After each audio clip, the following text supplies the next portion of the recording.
너희는 여호와 우리 하나님을 높여 그의 발등상 앞에서 경배할지어다. 그는 거룩하시도다. 그의 제사장들 중에는 모세와 아론이 있고 그의 이름을 부르는 자들 중에는 사무엘이 있도다. 그들이 여호와께 간구하매 응답하셨도다. 우리의 든든한 반석이요 피할 바위가 되시는 하나님 아버지, 지난 한 주간 거칠고 험한 세상 길을 걸을 때에 저희를 사랑하여 주시사 매일 매순간 지혜와 권능으로 인도하여 주신 은혜에 감사드리옵니다. 그 변함없는 사랑을 주일에도 베풀어 주셔서 저희로 평안과 기쁨이 넘쳐나는 예배의 자리로 불러주시니 더욱 감사를 드립니다. 예배하는 이 시간 주님께서 펼쳐주신 넓고 평안한 날개 아래에서 우리의 영혼이 쉼을 얻게 하시고 베풀어 주신 풍성한 은혜의 식탁에서 영생하는 양식을 먹게 하여 주옵소서. 우리의 예배를 기쁘게 받으시는 예수님의 이름으로 기도드리옵나이다. 아멘.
땅과 거기에 충만한 것과 세계와 그 가운데 사는 자들은 다 여호와의 것이로다.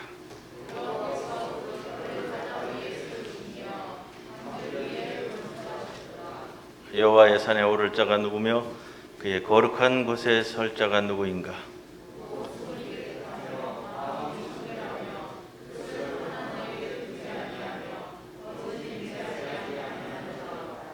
그는 여호와께 복을 받고 구원의 하나님께 의를 얻으리니.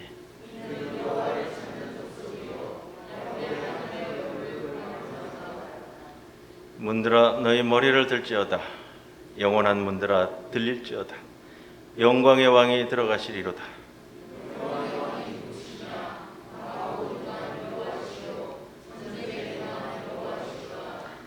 문들아 너희 머리를 들지어다.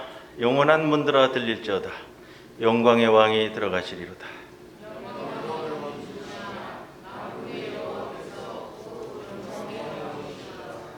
아멘.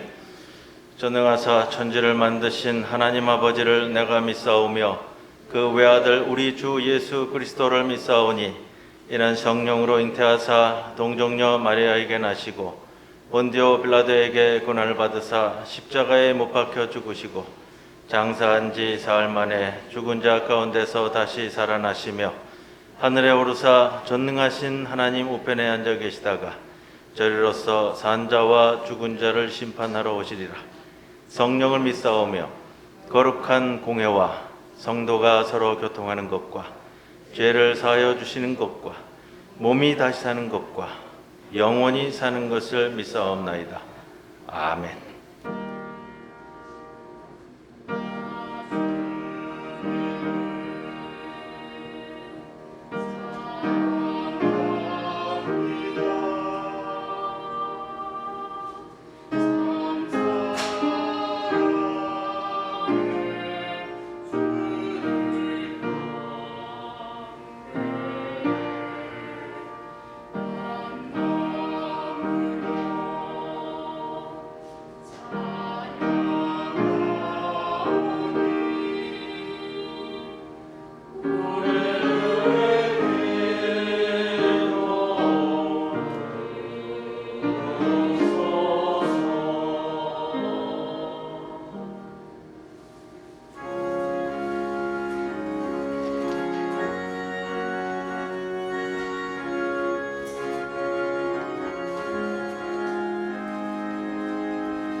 인간의 생사화복을 주관하시는 하나님 아버지, 어둠의 밤이 지속되며 계속되는 고난의 행군에 선한 하나님께서 저희의 앞길을 인도해 주심에 감사와 찬송을 드립니다.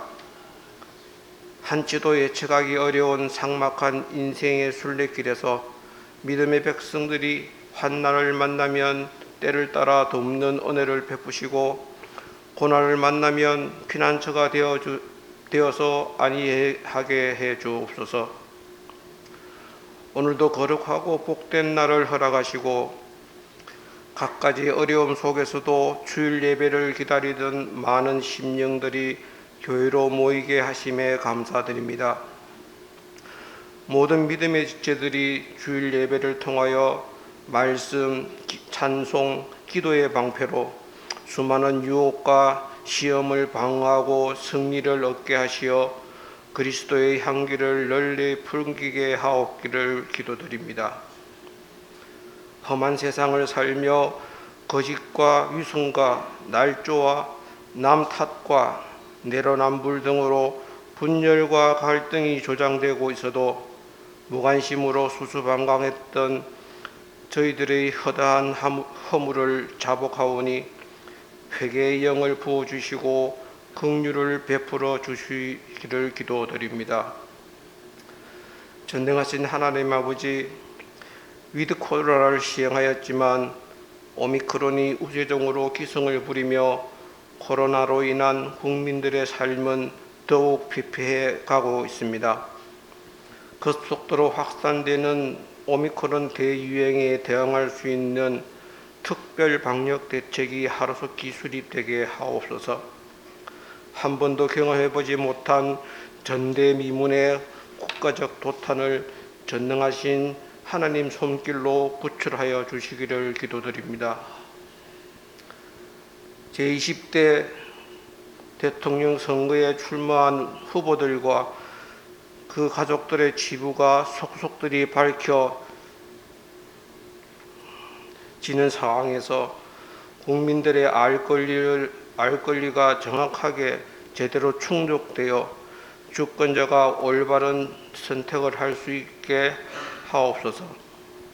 국가 안보가 위협받는 엄중한 시기에 굴종적인 외교 자세를 과감히 탈피하고 당당한 태세를 취하여 국가와 민족의 자유와 평화의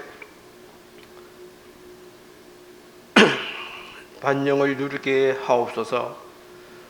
코로나 사태 등으로 어려운 목회 환경에서도 불철주야 하늘 양식을 공급하기에 여념이 없는 담임 목사님의 몸과 마음과 영혼을 날마다 더욱 강건하게 하여 주옵소서. 성전에서 또는 각자의 처소에서 대면과 비대면으로 하늘 양식을 공급받을 때 모든 성도들의 삶이 더욱 윤택해지고 가정 경제도 풍족하게 하옵소서.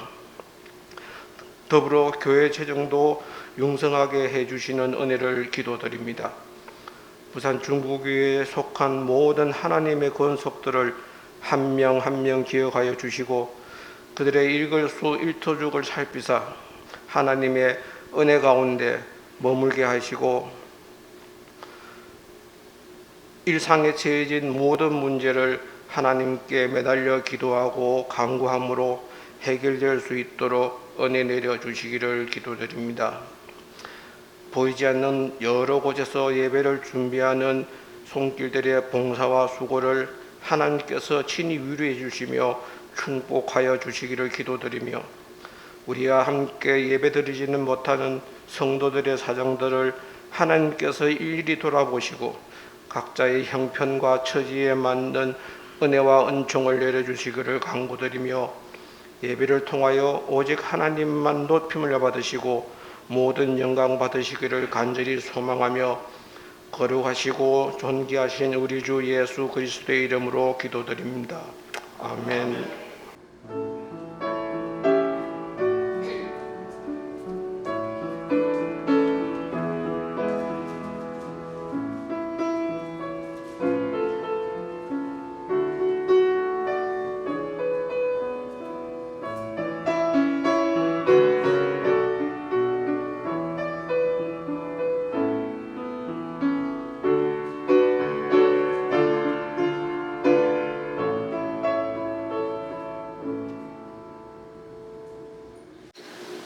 오늘의 말씀은 시편 27편 4절에서 9절까지의 말씀입니다.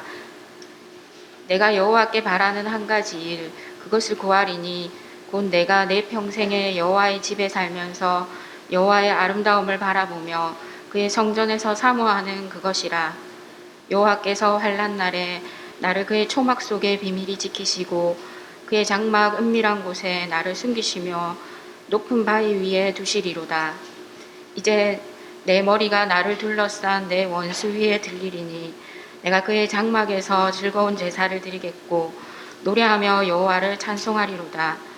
여호와여, 내가 소리내어 부르짖을 때에 들으시고 또한 나를 긍휼히 여기사 응답하소서. 너희는 내 얼굴을 찾으라 하실 때에 내가 마음으로 주께 말하되 여호와여, 내가 주의 얼굴을 찾으리이다 하였나이다. 주의 얼굴을 내게서 숨기지 마시고 주의 종을 노하여 버리지 마소서. 주는 나의 도움이 되셨나이다. 나의 구원의 하나님이시여, 나를 버리지 마시고 떠나지 마소서. 이는 하나님의 말씀입니다. 네.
삼손이 레히의 이름에 블레셋 사람들이 그에게로 마주 나가며 소리 지를 때 여호와의 영이 삼손에게 갑자기 임하시매 그의 팔 위에 밧줄이 불탄 삼과 같이 그의 결박되었던 손에서 떨어진지라.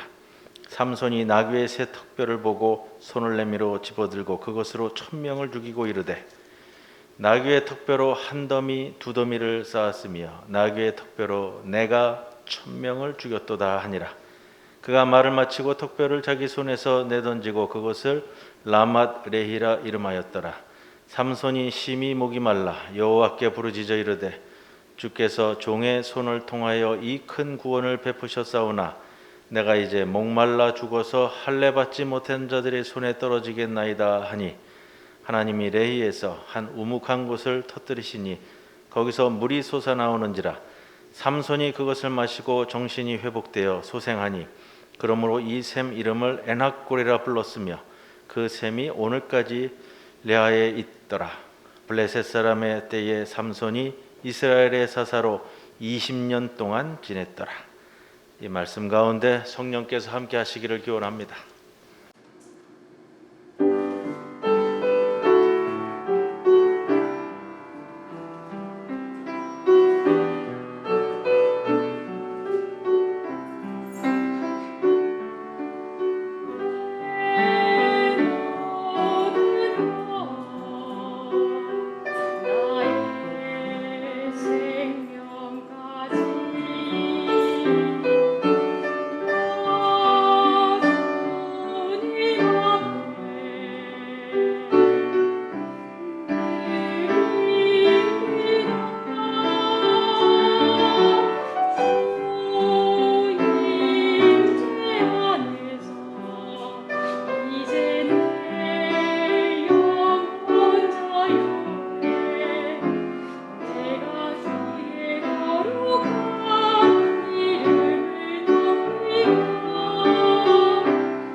코로나가 심해지면서 성가대가 조금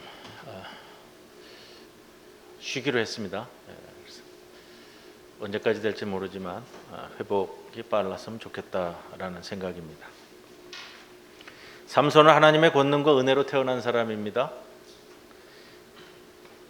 불임의 상황에 있는 마노아의 가정에 하나님이 주신 생명의 선물이고, 어머니 모태에서부터 나실인으로서 성별되었던 사람이 삼손입니다. 혹자는 우스갯소리로 부릅니다. 삼손이 힘이 센 이유는 이름처럼 손이 세 개라서요. 삼손의 이름의 뜻은 작은 태양이라는 뜻입니다. 아니면 태양처럼 빛나는, 이런 뜻을 가지고 있는데, 야훼께서 복을 주시고 야훼의 영이 함께함으로 시작된 인물입니다. 삼손의 출생은 40년 동안 블레셋 통치를 받던 이스라엘을 구원하시고자 하였던 하나님의 계획 가운데 있었던 인물입니다. 블레셋 사람의 손에서 이스라엘을 구원하는 사명을 갖고 태어났습니다. 우리가 그러한 삼손에 대해서 지난 몇 주 동안 함께 말씀을 나누었습니다. 다 기억하시죠? 이제 그걸 바탕으로 해서 또 말씀을 드려야 돼요. 제가 말씀을 전하고 매주 전하면서 시각도 약간 변이 되고요. 지금 계획으로는 다음 주에 마칠까 합니다. 마지막 주는 우리가 3.1절 기념주일이고 3월 첫 주부터 사순절에 들어가기 때문에 지금 계획은 그렇게 잡고 있는데, 마지막에 이제 우리의 삼손에 대한 시각을 조금 정리할 겁니다. 조금씩 지금 변해왔고요. 자, 삼손은 과연 어떤 사람일까요? 그의 신앙은 어땠을까요?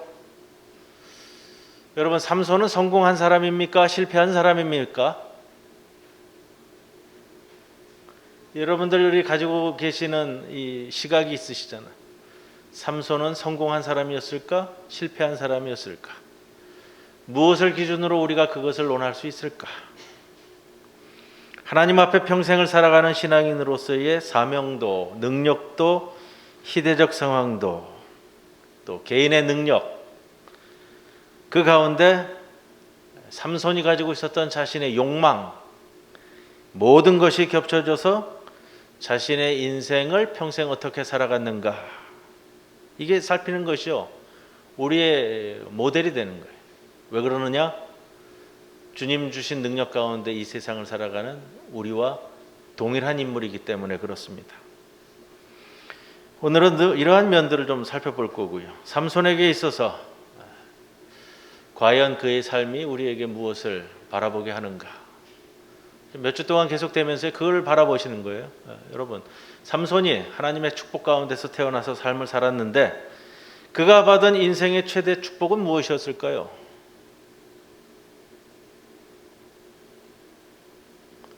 힘은 아니죠. 힘은 머리카락 길러갖고 힘 자란 건 아니라고 제가 지난주에 함께 말씀을 나눴으니까, 이게 동일하게 우리에게도 적용이 되는 건데 이런 거예요. 삼손은 하나님께서 사명을 준 인물이에요. 그러한 인물의 삶에 필수적으로 동반되는 것이 있어요. 그게 뭐냐면요, 그의 삶에는 늘 하나님이 함께 하심이 있다는 거예요. 그러한 삼손에게 최대의 불행은 무엇이었을까요? 그의 삶에 있어서 가장 큰 비극은 무엇이었을까요? 이 오늘 두고서 말씀을 시작해야 되는 부분인데, 그가 받은 인생 최대의 축복과 그의 인생 최대의 비극이 동전의 양면 같다고요. 이게 우리가 삶을 살면서도 똑같아요. 삼손이 최대의 불행이자 비극은 삼손이 하나님이 그와 함께 하신다는 사실을 인식하지 못하는 삶을 살았다는 거에 있어요. 그렇기 때문에 이게 동전의 양면과 같아요. 삼손의 삶은 항상 이 두 가지가 겹쳐져서 나타나요. 그러나 삼손뿐이냐? 그건 아니라는 거죠. 첫 번째, 삼손이 등장하면서 13장 24절 25절을 이렇게 시작합니다. 그 여인이 아들을 낳음에 그의 이름을 삼손이라 하니라. 그 아이가 자라매 여호와께서 그에게 복을 주시더니 소라와 에스다올 사이 마하나단에서 여호와의 영이 그를 움직이기 시작하셨더라. 태어나면서부터요, 여호와의 영이 함께하였다라는 표현으로 시작을 하고 있어요. 태어날 때부터, 아니 태어나기 이전부터 하나님께서는 그의 인생에 개입하셨다라는 것을 13장 전체의 이야기를 통해서 우리에게 먼저 전제하고 있죠. 두 번째, 우리 이제 성경을 번역하다 보니까 조금 바로잡고 가야 되는 그런 번역문들이 가끔 나오기 때문에 좀 바로잡아야 되는 거예요. 14장 4절 보세요. 14장 4절. 1절에서 3절은 우리가 삼손 이야기하면서 제가 본문으로 정했던 부분인데, 삼손의 첫 활동을 기록한다고 했잖아요. 근데 그 첫 활동이 뭐였죠? 블레셋 여인을 아내로 삼겠다고 아버지한테 우겨가 돼가지고 결혼하겠다고 딥나로 내려가는 장면이잖아요. 4절에 보면 이렇게 표현됩니다. 그때 4절은 본문에서 제가 뺐었어요. 그때의 블레셋 사람들이 이스라엘을 다스린 까닭에 삼손이 틈을 타서 블레셋 사람을 치려함이었으나, 삼손이 틈을 타서 삼손이 이 결혼식을 빌미로 블레셋 사람을 치려한다는 의미로 들리는데, 원문으로 정확하게 직역하자면 좀 오역이 됐어요. 원문으로 보자면 그가 이 틈을 타서라요. 그가 이 틈을 타서. 근데 그는 누구냐 하면 뒤에 나오는 여호와 하나님이에요. 여호와 하나님이 그렇게 계획한 것을 그의 부모는 알지 못하였더라. 여기에 걸리는 문장이기 때문에 히브리어 원문 성경하고 영어 성경들은 대부분 제대로 번역을 했어요. 그렇게 여호와로 번역을 했고, 우리나라 번역에서도 우리 개역판하고 개역 개정판만 그렇고 새번역하고 표준 새번역은 다 여호와 하나님으로 번역을 했습니다. 그래서 그는 삼손이 아니라 여호와 하나님이에요. 14장 4절에 해석을 할 때 삼손이 블레셋 아내를 맡겠다고 철없는 짓을 벌이는데, 그 가운데서도 하나님께서는 그 틈을 보고 계셨다라는 거예요.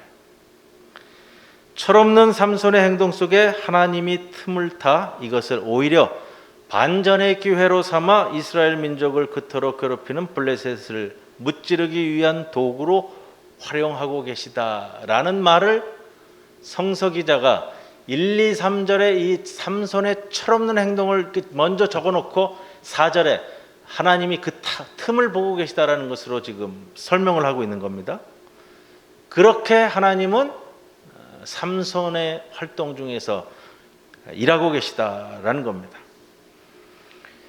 여러분, 동일해요.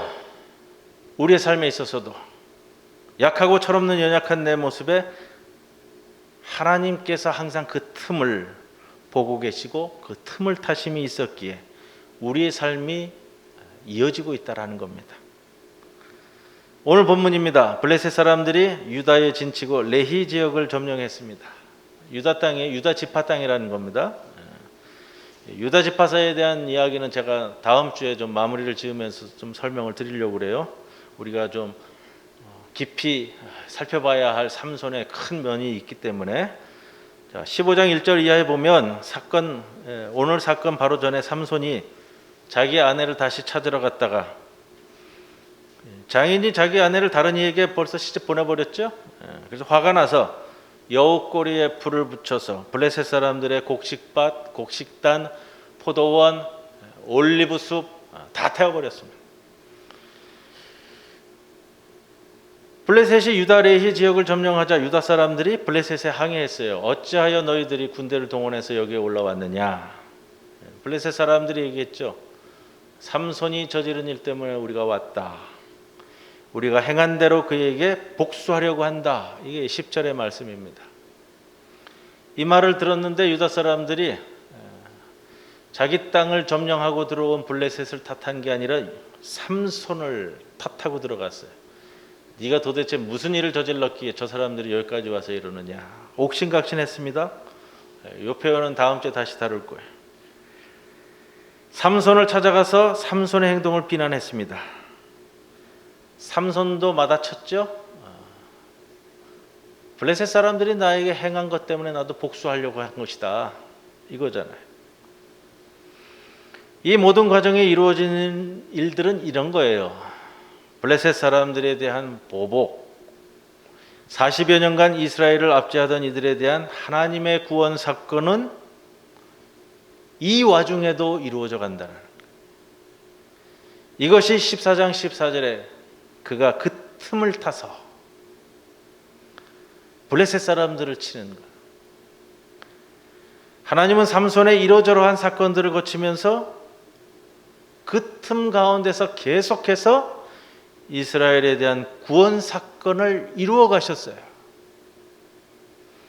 우리가 살면서 깨닫는 건 그거예요. 이렇든 저렇든 하나님께서는 자신이 이루고자 하시는 일은 어떤 경우를 통해서도 이루어 가신다는, 이걸 잘 기억하셔야 돼요. 여러분, 내가 아무리 간구하고 내가 아무리 간청하고 내가 아무리 용을 빼는 재주가 있다 하더라도 하나님은 그래요. 어떤 경우에서든지 자신이 하고자 하시는 구원의 사업을 이루어 가시는 거예요. 그럼 그 가운데 있는 인물은요, 벗어나려 해서 안 돼요. 벗어날 수 없고요. 그 가운데, 섭리 가운데 있는 것이 우리예요. 유다 사람들이 삼손을 죽이지는 않고, 직접 죽이지는 않고 블레셋 사람들에게 삼손을 넘겨준다는 조건으로 삼손은 유다 사람들에게 자신을 내어주었습니다. 그래서 새 밧줄 둘로 결박을 당한 채 끌려 나왔습니다. 삼손이 결박된 몸으로 레히에 이르자 블레셋 사람들이 환호했습니다. 그때 갑자기 여호와의 영이 삼손에게 임하였다. 그러자 그를 묶었던 줄이 불탄 삼과 같이 끊어졌다. 여기에서 삼손이 그러한 괴력을 발휘할 수 있었던 것은 우리가 아는 것처럼 삼손이 능력이 있어서가 아니라, 삼손의 머리칼이 길어서가 아니라 여호와의 영이 임했기 때문이다. 이거 우리 지난주 통해서 계속 제가 강조해 드렸습니다. 하나님께서 함께 해 주심으로 가능한 일이었다. 하나님이 함께 하신다라는 삼손의 평생 받았던 축복 가운데의 일입니다. 곧이어 삼손이 나귀의 새 턱뼈를 발견했어요. 나귀의 턱뼈, 이렇게 새 턱뼈 이렇게 돼 있어요. 하나님이 예비해 놓으신 도구였습니다. 그것으로 1000명을 죽였다. 이 가능할까? 여러분, 가능할까요? 여러분, 나귀 턱뼈는 도저히 1000명을 죽일 수 있는 무기는 될까요? 나귀 턱뼈, 지금 우리 지난주 이번 주 주보 표지에 제가 귀도레니의 이 삼손의 승리라는 그림인데, 유명한 그림입니다. 손에 들고 있어요, 나귀 턱뼈를. 그렇게 생겼다고 그래요. 인터넷에서 제가 사진을 찾아봐도 나귀 턱뼈가 그렇게 생겼는데 무게는 한 400g, 새 턱뼈니까 말라 비틀어진 턱뼈가 아니라, 말라 비틀어진 턱뼈는 뭐 부서지잖아요. 길이는 한 25cm 정도. 뭐 한두 술은 뭐 좀 처리할 수 있다, 뭐 이렇게 생각해 볼 수 있겠지만, 나귀 턱뼈는 그 자체가 강한 무기가 아니라 하나님의 능력을 보여주기 위한 특별한 하나님의 도구라는 표현이에요. 삼손이 강력하거나 무기가 강력해서 이긴 것이 아니라 하나님이 개입하셨기 때문에 이길 수 있었고, 그 상징적인 도구가 바로 나귀의 턱뼈라는 거예요. 삼손 인생의 고비고비마다, 순간순간마다 하나님이 함께 하시고 개입하시는 모습이 나귀 턱뼈를 가지고 1000명을 죽이는 장면이나, 철딱서니 없이 이방 여자에게 빠져있는 그 순간조차도 하나님이 그 틈을 비집고 개입하시는 모습입니다. 삼손은 그렇게 얘기할 거예요. 내가 이 사건을 일으킨 것은 내 자신의 개인적 복수이다 라고 말할 수 있겠지만, 하나님은 그러한 삼손을 통해서 구원 사건을 오늘도 이루어 가시는 것, 그 틈을 타서. 그리고 나서 삼손은 이 승리를 경험하며 기쁨의 노래를 부릅니다. 16절에 노래가 적혀져 있죠. 나귀의 턱뼈로 한 더미 두 더미를 나귀의 턱뼈로 1,000명을 내가 죽였다네. 히브리어 운율과 동음에 맞춰 갖고 쓰여진 노래예요. 굉장히 돋보이는 노래라고 그러더라고요. 낙이라는 말과 덤이라는 말이 히브리 말 모두 하모르라는 단어로 쓰여지는데 운율에 이렇게 맞춰주는 거예요. 제가 히브리어로 제가 불러드릴게요. 비레이 하하모르 하모르 하모라타임 비레이 하하모르 시케티 엘레프 이시 이렇게 돼. 하모르 그거로 노래를 부르면서 즐기는 거예요. 그런가 하면 삼손의 최대 비극은 무엇이었죠?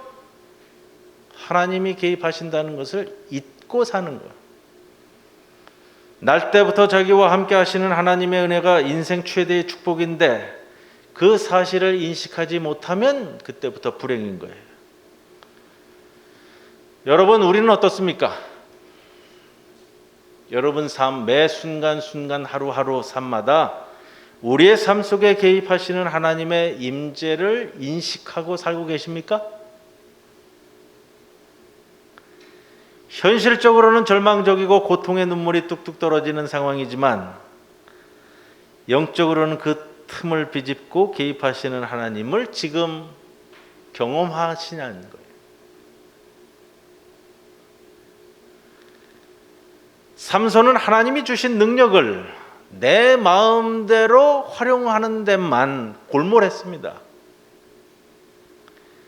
그 능력을 주신 그 원천이 되시는 하나님의 동행, 하나님의 임재를 생각지 않았습니다. 그러니 그가 부르는 노래가 16절의 이 말씀처럼 되는 거예요. 나귀의 턱뼈로 한 더미를 또 쌓았다, 두 더미를 쌓았다, 세 더미를 쌓았다. 봐라, 내가 1,000명을 죽였도다. 삼손은 하나님의 개입을 생각하지 않고 내가 1,000명을 죽였다. 이 더미를 봐라. 여러분, 세상에 나아가 살면서 큰 공로를 세웠을 때, 우리 가정에 큰 기쁜 사건이 벌어졌을 때, 내가 하는 내 기업과 사업이 날로 번창해 뻗어나갈 때 신앙인들이 빠져들 수 있는 가장 큰 오류가 거기에 있어요. 내가 1,000명을 죽였도다. 내가 두 더미, 세 더미를 쌓았도다. 14절에 여호와의 영이 임하심에 이걸 잊는다고요. 그러나 이러한 감격도 잠시일 뿐 곧바로 삼손에게 문제가 생겼죠. 심히 목이 말라 죽을 지경에 이른 겁니다. 여러분, 세상적으로는 1,000명을 당해내서 내가 그 공로를 한 더미 두 더미 쌓아놓고 내 공적을 자랑할 만한 삶을 살지만,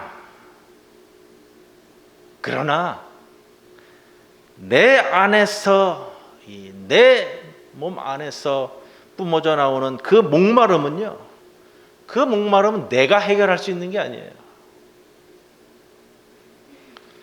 한 더미 두 더미 쌓아가면 쌓아갈수록 더 목말라지는 거예요.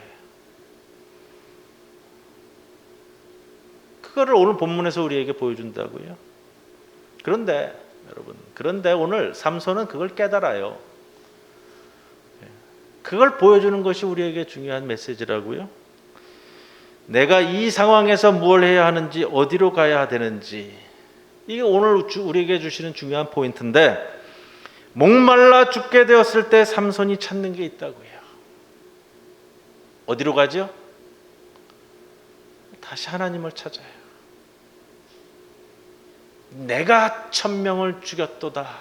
이 인물이 목말라 죽을 것 같을 때 다시 하나님을 찾는다고요. 18절에 봅니다. 삼손이 심히 목이 말라 여호와께 부르짖어 이르되 내가 이제 목말라 죽어 할례 받지 못한 자들의 손에 떨어지겠나이다 주여. 삼손의 탄원 기도라고 그래요. 삼손의 탄원 기도. 이 기도를 보면요, 짧은 구절이지만 삼손이 담고 있는 자신의 신앙이 다 나타나요.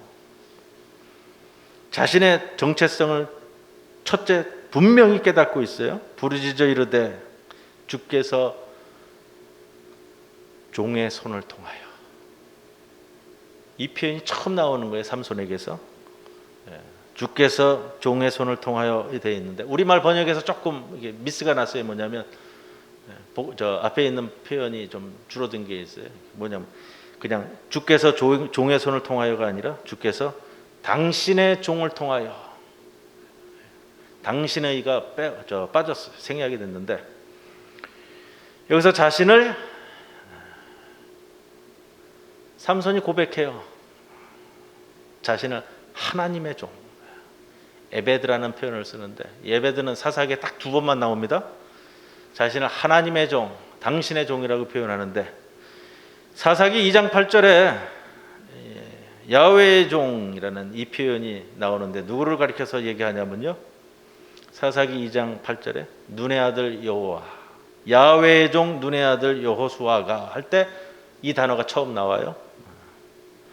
사사기에서 하나님의 종의 의미로 사용된 것은 딱 이 2곳뿐인데 삼손은 이제 하나님의 종이라는 것을, 자신이 하나님의 종이라는 것을 고백합니다. 여호수아가 그 말을 쓰는데 여호수아는 처음에 어떻게 불렸죠? 모세의 수종자라고 불렸어요. 모세의 수종자.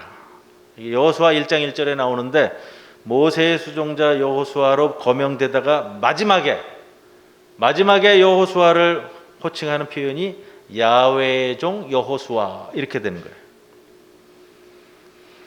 이제 삼손의 삶이 하나님께 이끌림 받고 하나님의 뜻을 이루는 야훼의 종임을 분명히 밝히는 단계에 왔어. 두 번째, 삼손은 자신의 사명을 확실하게 깨닫고 있습니다.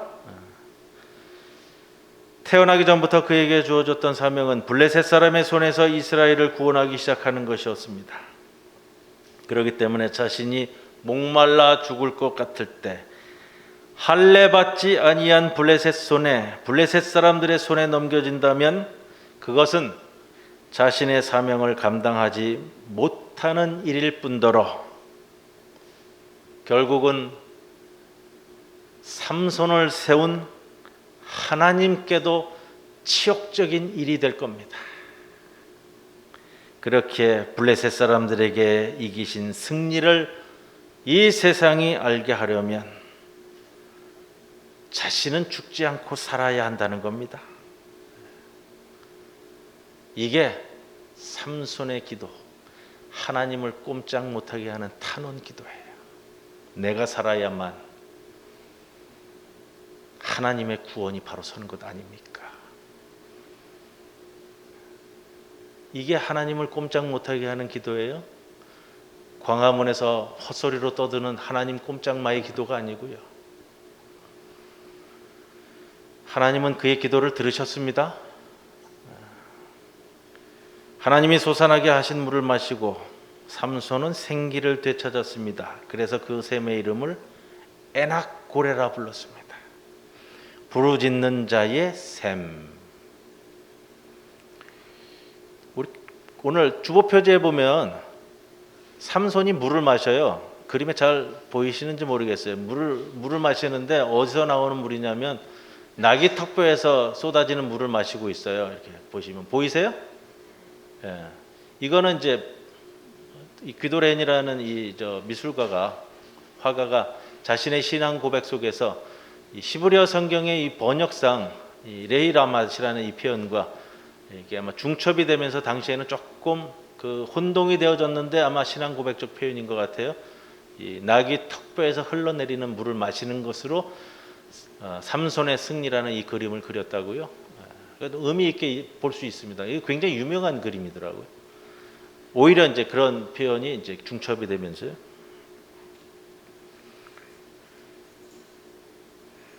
하나님께서는 목말라 죽을 지경에 이른 자가 부르짖는 소리를 들으시고 응답하셨습니다.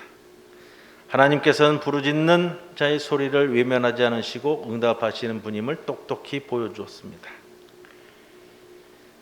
하나님이 쓰시는 사람, 여러분, 하나님이 쓰시는 사람은 본래부터 특별한 사람이 아닙니다. 삼손이 태어나기 전부터 택정함을 받은 사람인데, 여러분, 이 자리에 앉은 여러분들 중에 태어나기 전부터 하나님의 택정함을 받지 아니한 사람은 없다고 할 수 있습니다. 삼손이 태어나기 전부터 택정함을 받은 사람이었지만 그렇다고 해서 그가 완벽한 존재는 아니었습니다. 흠 많고 허물 많은 결점투성이인 인생이었죠. 자신의 눈에 오른 대로 행하기를 즐겨했던 사람입니다. 이방 여인의 사랑에 눈이 멀기도 하는 인물이고요. 눈여겨볼 것은 이겁니다. 그의 부족한 성품만큼이나, 우리가 삼손 이야기를 하면서 제가 강조했던 것이, 삼손에게 야훼의 영이 임하는 장면이 자주 나타납니다. 다른 선지자 중에 그렇게 자주 빈번하게 등장하는 장면이 없다고 말씀드렸는데, 왜 야훼의 영이 삼손에게는 임하는 장면이 이렇게 반복적으로 자주 나타날까? 그만큼 삼손은 하나님의 돌보심이 절실하게 더 많이 필요한 사람이었다라는 것을 보여줍니다. 그렇지만 하나님은 또 그러한 사람을 통해서 자신의 구원의 뜻을 이루어 가십니다. 개인적인 복수심이나 욕망에 따라 일으킨 행동도 하나님의 크신 섭리 안에서 하나님의 구원 역사의 도구가 되었습니다. 여러분, 그렇기 때문에 우리 모두는 우리의 정체성과 사명의식이 중요합니다. 에낙고레의 기도에서 삼손은 결국 자신이 누구인지, 무엇을 해야만 하는 인물인지 이것을 깨달은 사람으로 보여지고 있습니다. 그때까지는 여자에 사로잡혀 또는 복수심에 사로잡혀 행동하는 사람처럼 보였으나 에낙고레를 통해 자신이 하나님의 종이며 할례받지 않은 블레셋에게 승리해야 하는 자임을 고백합니다. 자신이 누구인지, 그리고 무엇을 위해 존재하는지를 다시금 생각하고 사는 자가 여러분 가장 행복한 사람이고 지혜로운 자입니다. 하나님은 부르짖는 자의 소리를 외면하지 않으십니다. 1,000명의 승리를 이룬 후에 그 승리가 내가 이룬 것인 양 착각할 수도 있었을 겁니다. 사람이 사는 게 그래요? 그러나 그 승리 이후 곧바로 목마름으로 죽을 지경에 이르렀습니다. 이때 삼손은 기도하고 하나님은 그 기도를 들어주셨습니다. 반석을 쪼개어 물을 내시는 하나님의 이적을 경험하게 하십니다. 그는 그 물 때문에 그것을 마시고, 오늘 본문에 그렇게 되어 있어요. 정신이 회복되어, 이렇게 되어 있죠. 정신이 회복돼. 그 물을 마시고 정신이 회복돼요. 원문을 보니까요, 원문 표현이 우리에게 더 의미 있는 표현으로 나와요. 원문 직역하면 이렇게 표현돼요. 그 물을 마시고 그의 영이 돌아왔다. 그래서 그 샘의 이름을 에낙고레라고 불렀다는 겁니다. 성서기자는 이렇게 덧붙입니다. 그 샘이 오늘까지 레히에 있더라. 성서가 쓰여진 후대 시대까지도 여전히 에낙고레를 확인할 수 있었다고 합니다. 여러분, 오늘날 우리에게도 삼손의 경험만이 아닌 우리 자신의 신앙적 경험과 증거로서의 에낙고레가 있어야만 합니다. 한 번의 경험으로 끝나는 것이 아니라 시대가 변해도 대대로 기억될 수 있는 에낙고레. 삼손이 바로 이 에낙고레의 신앙을 깨달았을 때, 오늘 이제 드리는 마지막 결론의 말씀이에요. 20절 말씀 봅니다. 20절. 오늘 우리말 번역에는 빠졌는데 제가 붙여서 정확히 좀 말씀을 드리는데, 20절에 그래서 블레셋 사람의 때에 삼손이 이스라엘의 사사로 20년 동안 지냈다. 그래서 이렇게 시작이 되는 거예요. 에낙고레 사건 이후에, 그래서 블레셋 사람들이 다스리는 이 시기였지만 삼손이 이스라엘의 사사로 20년 동안 지냈다. 이때부터 사사로 세워져서 20년을 지내는 거예요. 사람은 하나님의 개입에 의해서 살지만 삼손과 같이 살아가는 것이 다반사입니다. 이게 우리예요. 때로는 내 능력으로 사는 것 같기도 하고, 때로는 하나님을 인정하고 사는 것 같기도 하고, 때로는 내 마음대로 살기도 하고, 때로는 하나님의 인도하심 속에 기쁨으로 살기도 하고, 때로는 내 욕망으로 일을 그르치기도 하고, 그러나 또 하나님의 사사로 일을 감당하기도 하고, 그러나 모든 과정에 하나님께서는 궁극적으로는 우리의 구원 사건을 이루어 가시는데, 어느 상황에서나 하나님은 당신이 계획한 것을 차질 없이 이루어 가신다는 겁니다. 그 과정에 있는 우리 성도들이 삼손처럼 자신의 사명을 깨달아 하나님이 함께 하심을 인식하는 삶을 살아가는 것이 오늘 제기되는 삼손의 삶을 넘어설 수 있는 귀한 삶이 되지 않겠습니까?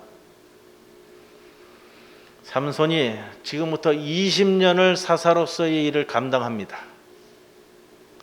자, 다음 주에 나눌 말씀은 그거예요. 20년 동안 사사로서의 일을 감당하는데 문제가 없었던 것으로 보여져요.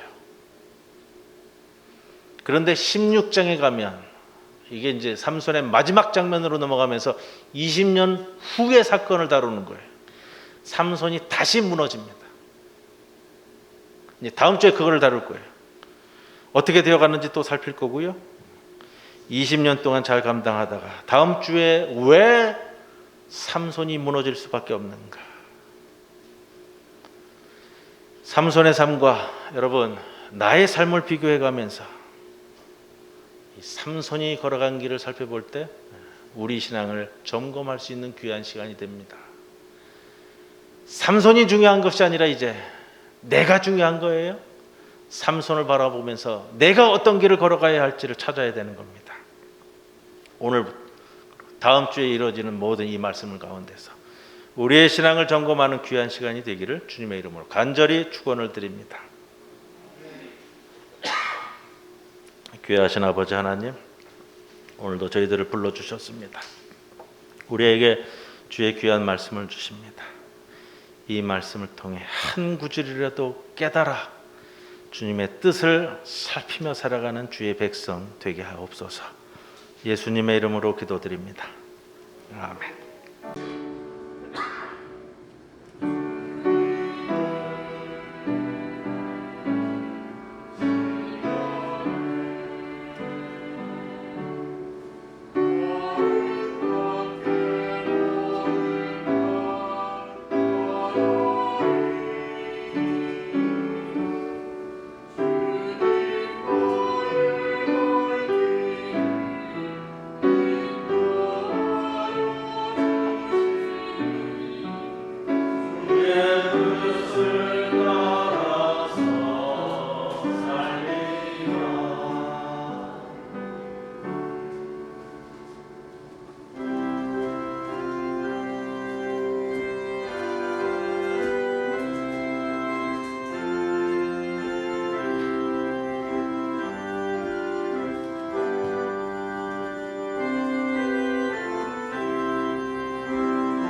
모두 일어서셔서 패회성 함께 찬송드립니다.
고마우신 하나님 아버지 감사드립니다.